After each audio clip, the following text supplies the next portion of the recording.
Nah, sehingga nanti levelnya sama ya, level 1 itu kalau belum melaksanakan atau sudah melaksanakan, ingin naik ke level 2 ya sesegera mungkin susun pedoman tadi, meskipun nanti untuk pedoman itu baru digunakan di level 3, setidak-tidaknya ada di peta rencana begitu ya. Kalau di peta rencana disusunkan ada upaya menerapkan manajemen pengetahuan, tadi kalau berbicara sharing anggaran, berarti leading sektornya bisa siapa ya, silahkan itu dikompromikan. Misalnya di organisasi saja bisa, di BKD mungkin, di BPPSDM silahkan.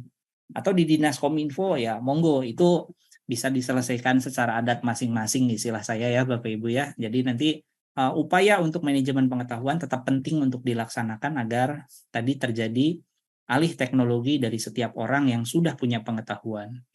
Dan review tetap ya Bapak Ibu harus dilakukan per tahun.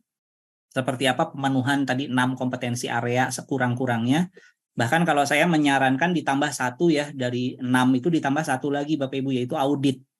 Karena kan yang harus melaksanakan audit itu sebaik-baiknya sudah punya sertifikasi di area auditor harusnya. Nah, kalau di area auditor TIK itu di LSP ya, Lembaga Sertifikasi Profesi, sebetulnya sudah ada menggunakan basis SKKNI.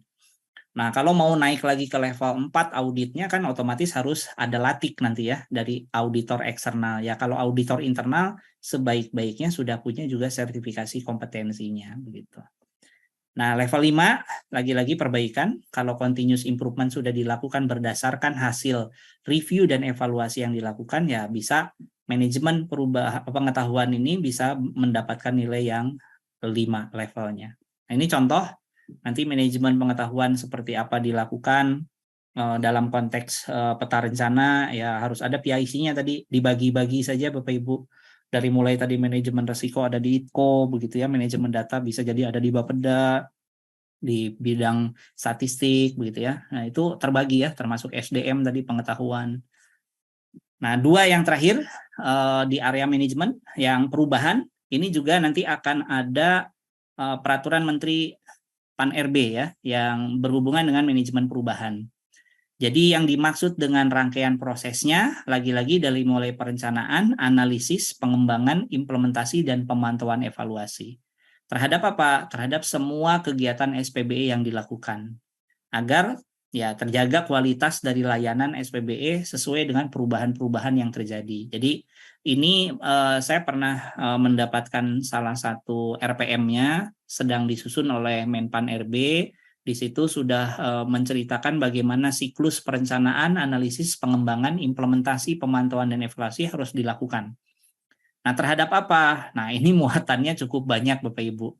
Kalau umumnya kita berbicara di IT saja, mungkin kalau teman-teman yang di Pusdatin atau teman-teman di Dinas Kominfo itu sangat paham dengan CMDB kalau dulu ya, Configuration Management Database.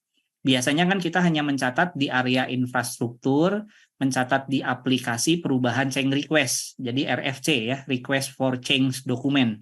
Kalau di manajemen layanan itu ya, basisnya ITIL, itu terkait dengan perubahan-perubahan layanan. Biasanya kalau perubahan konfigurasi network, perubahan konfigurasi aplikasi, dan sebagainya. Nah, nanti itu akan tercatat dari aset yang mana yang dirubah, makanya ada item. Ya, jadi configuration item itu asetnya, nanti kalau ada perubahan, awalnya ditempatkan di gedung A, dipindah kemana, atau konfigurasinya tadinya topologinya star, jadi topologinya ring, dan sebagainya. Nah, itu adalah manajemen perubahan di sisi IT, atau yang biasa kita kenal dengan CMDB. Nah, kalau yang ini, manajemen perubahannya lebih luas Bapak Ibu. Jadi termasuk perubahan di proses bisnis, termasuk di data dan informasi, termasuk di layanan, termasuk juga di keamanan. Dan itu semua diawali dari fase perencanaan sampai MONEF. Nah, ini yang disebut dengan muatan manajemen perubahan. Begitu ya. Nah, aturannya memang belum terbit.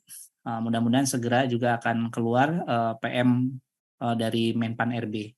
Nah, ini yang tadi saya ceritakan. Jadi kalau digambarkan skematik dari perencanaan sampai evaluasi itu adalah siklus prosesnya, yang menjadi muatan untuk dievaluasi perubahannya itu dari aplikasi, probis, data informasi, infrastruktur, layanan, dan keamanan. Jadi banyak juga, ini cukup challenging juga untuk dilaksanakan.